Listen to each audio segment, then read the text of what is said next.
Slovenija je potrebovala več kot 30 let za sprejetje postopka uveljavljanja poklicnih bolezni. V ta namen je pred dobrim letom končno vstopil v veljavo pravilnik o poklicnih boleznih.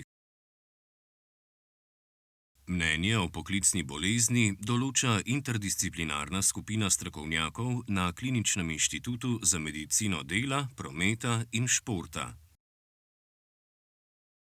Cilj pravilnika o poklicnih boleznih je, da se ugotovi, ali gre za poklicno bolezen, ali sum na poklicno bolezen, ali bolezen povezano z delom. To so 3 različne kategorije.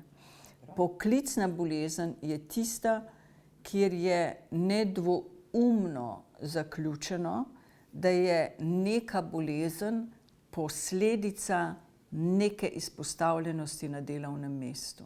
To je nedvoumno. Vzročna povezava med boleznijo in med izpostavljenostjo je dokazana in je trdna. To je poklicna bolezen. Zato imamo postavljene verifikacijske pogoje. Ti verifikacijski pogoji so evropski kriteriji. Kaj to pomeni? To so smernice, ki jih je sprejela skupina strokovnjakov, ki je dosegla soglasje, kateri so tisti kriteriji na evropskem nivoju. Ko pri uveljavljanju poklicne bolezni ni zbranih vseh kriterijev za dokazovanje, obstaja pa povezava med boleznijo in delovnim mestom, govorimo o sumu na poklicno bolezen. Ker je sum na poklicno bolezen zelo blizu poklicni bolezni, se pravi, verjetnost je, in to velika, ni pa popolnega dokaza.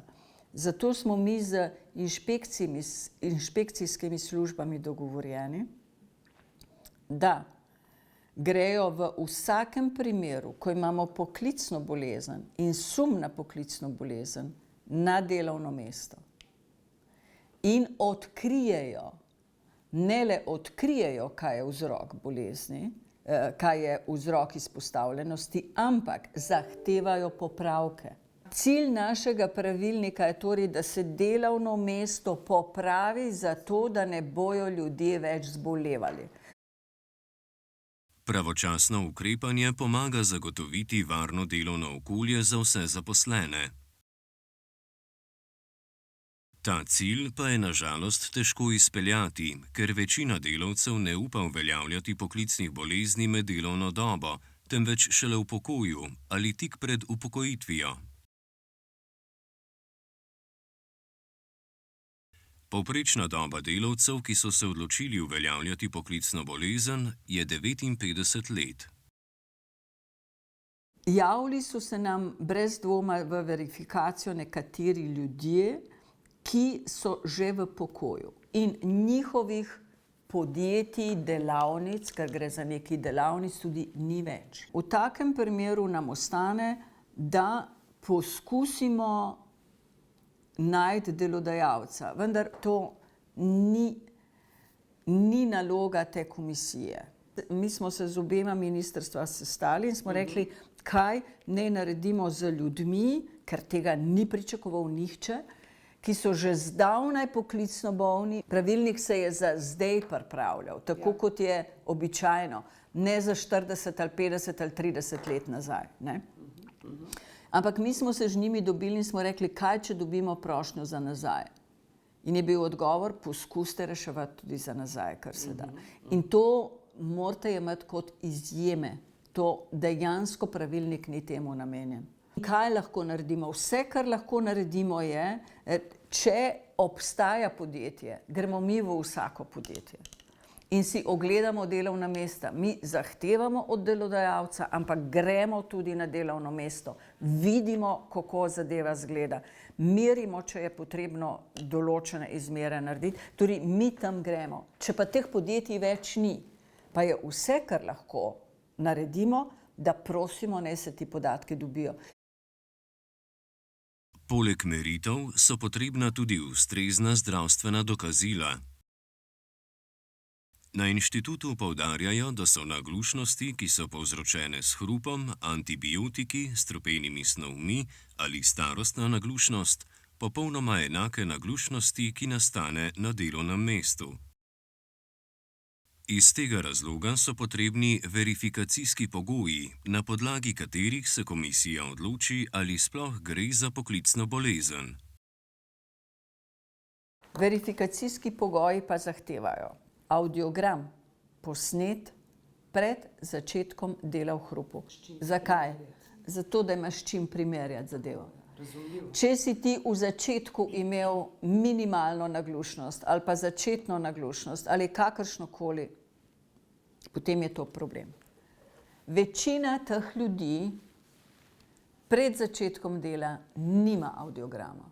A veste, smo tudi tako tolerantni, da če je prvi avdiogram posnet 2-3 leta potem, ko si šel v hrupu, še akceptiramo kot začetni avdiogram.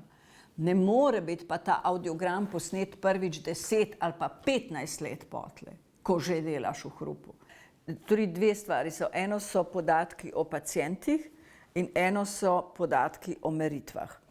Podatke o meritvah ni imel samo delodajalec, ampak je imel vedno tudi kopijo tisti, ki je meritve delal. In takrat se je vedelo, katera inštitucija to dela. Jih ni bilo toliko, pred 40-50 leti je v glavnem delala 1 do 2 inštituciji. Druga stvar so pa obdobni pregledi.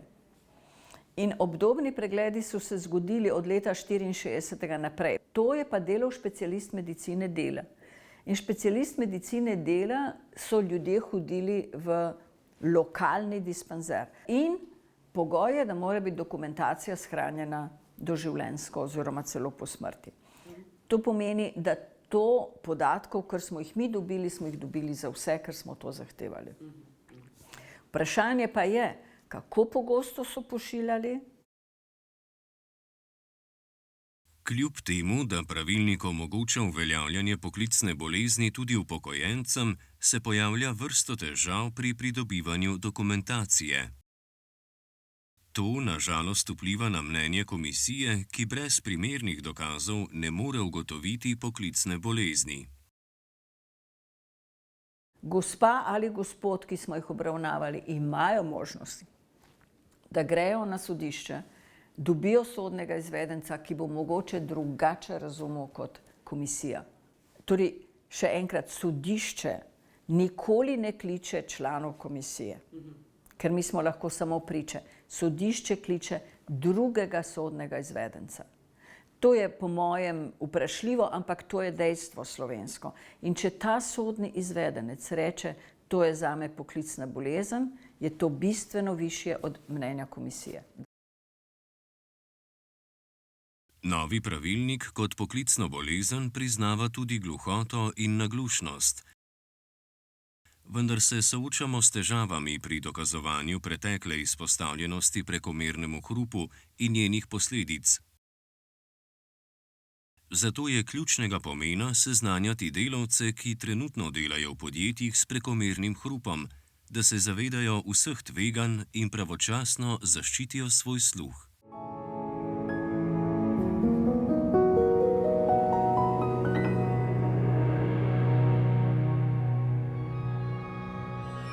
Thank you.